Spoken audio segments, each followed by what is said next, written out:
अजित पवार गटाच्या कुठल्याही जबाबदार नेत्याकडनं आतापर्यंत अजित पवारांच्या राष्ट्रवादीमध्ये आपण यावं अशा पद्धतीचा प्रस्ताव आमच्या 7 पैकी एकाही खासदाराला आलेला नाही आहे। हे अतिशय जबाबदारीने मी या ठिकाणी सांगतो आणि मीडियाच्या माध्यमातून ही जी चर्चा चालू आहे, ज्या चर्चेच्या माध्यमातून मतदारसंघामध्ये आमच्या विश्वसनीयतेवर सुद्धा प्रश्न निर्माण होत आहे, मला या निमित्तानं सांगावंसं वाटतं की या बातमीमध्ये कुठलंच तथ्य नाही आणि अजित पवार गटाकडनं अशा पद्धतीचा कुठलाच प्रस्ताव अद्यापपर्यंत आम्हाला आलेला नाही।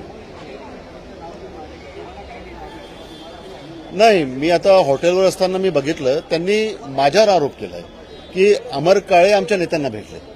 तर मी तुमच्या माध्यमातून, आपल्या माध्यमातून मी अमोल मिटकरींना आवाहन करतो की अमर काळे अजित पवार गटाच्या कोणत्या नेत्याला भेटले हे त्यांनी या ठिकाणी स्पष्ट करावं, त्यांचं नाव घ्यावं, केव्हा भेटलो, किती वाजता भेटलो ते त्यांनी सांगावं, कारण की त्यांनी डायरेक्ट माझं नाव घेऊन आरोप केलाय। त्यामुळे माझं आव्हान आहे अमोल मिटकरींना की कोणासोबत भेटलो, केव्हा भेटलो त्यांनी स्पष्ट करावं।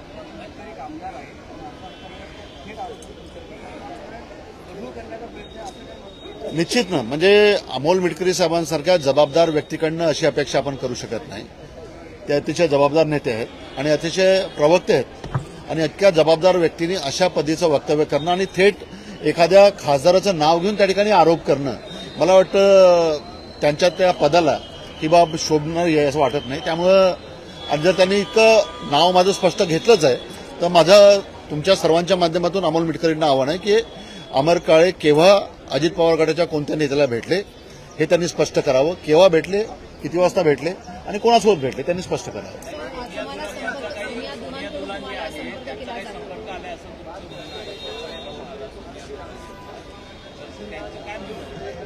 हा, या बातमीमध्ये ही जी आपण बोलतोय याच्यामध्ये तथ्य आहे। सोनिया दुहाणकडनं राष्ट्रवादी काँग्रेस पक्षाच्या 7 लोकांना, आमच्या प्रत्येकाला इंडिव्हिज्युअल त्यांनी कॉन्टॅक्ट करण्याचा प्रयत्न केला।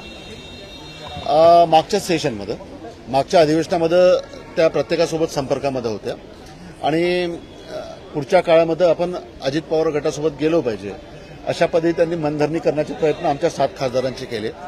4.5 वर्ष आता सरकार विरोधामध्ये तुम्ही कसे राहाल, सर्वाईव्ह कसे कराल, मतदारसंघामध्ये निधी कसा भेटेल, हे सर्व प्रश्न करून आता पुढच्या काळामध्ये जर तुम्हाला पुन्हा निवडून यायचं असेल, तुमचं पॉलिटिकल फ्युचर तुम्हाला जर पुन्हा हे करायचं असेल, तर स्टेबल करायचं असेल, तर तुम्ही अजित पवारांसोबत गेले पाहिजे अशा पद्धतीचं त्यांनी आमच्या 7ही लोकांना बोलून कन्व्हिन्स करण्याचा प्रयत्न केला।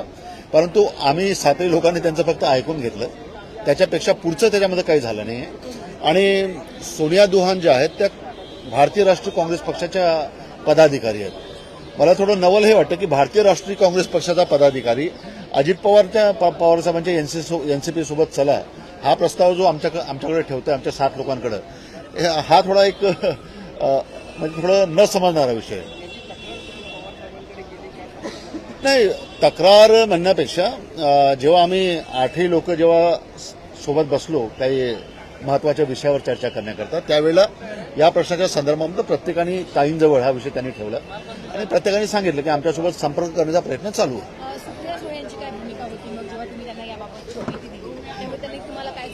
नाही, त्यांचा आमच्या 7ही लोकांवर पूर्ण विश्वास आहे आणि ज्यावेळेला आम्ही त्यांना हे सांगितलं त्यावेळेला फक्त त्या हसल्या, बाकी त्याच्यापेक्षा जास्त दुसरी प्रतिक्रिया त्यांनी दिली नाही।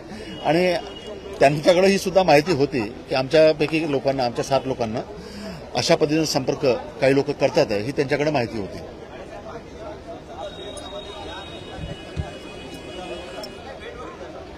नाही, बिलकुल नाही। या विषयावर तटकरे साहेबांसोबत कुठलीच चर्चा ही मागच्या अधिवेशनामध्ये झाली नाही। भेट झाली, परंतु ती भेट काही विषय, राज्यातले विषय होते, काही मतदारसंघातले विषय, या विषयावर चर्चा झाली। परंतु अजित पवार गटासोबत आपण गेलो पाहिजे या विषयावर सुनील तटकरे साहेबांसोबत कुठलीच चर्चा झाली नाही। हे अतिशय जबाबदारीने मी या ठिकाणी सांगतो।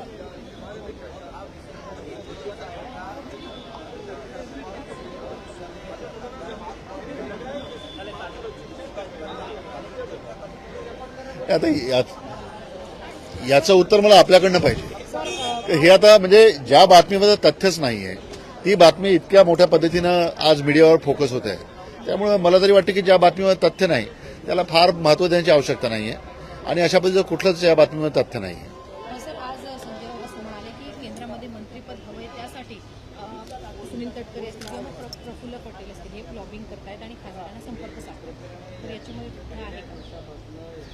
नाही, आता या बाबतीत मी काही भाष्य करू शकत नाही. आता त्यांचं काय आहे, काय आतमधलं डिलिंग आहे, काय विषय आहे ते मला माहीत नाही. परंतु मध्यंतरी संजय राऊत साहेबांनी सुद्धा अशा पद्धतीचं वक्तव्य आमच्या संदर्भामध्ये केलं होतं, आमच्या संदर्भामध्ये केलं होतं. मला तरी वाटतं की त्या वक्तव्यामध्ये, त्यांच्या त्या बोलण्यामध्ये काहीच तथ्य नाही आहे. आणि आम्ही 7ही लोक, सुप्रियाताई पकडून 8 लोक आम्ही इंटॅक्ट आहोत आणि अशा पद्धतीचं कुठलीच चर्चा आतापर्यंत पक्षाच्या लेवलवर झालेली नाही आणि अशा पद्धतीचा कुठला प्रस्ताव सुद्धा आमच्याकडे आलेला नाही.